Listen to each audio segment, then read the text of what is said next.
I feel truly blessed today to be part of the funeral service of Pope Francis.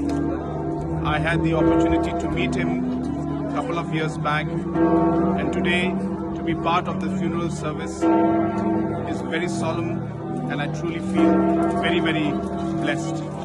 And today, even on his funeral, like he did when he was alive, he united people.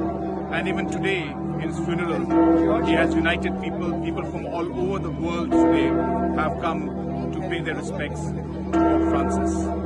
We will miss him, and may his soul rest in eternal peace.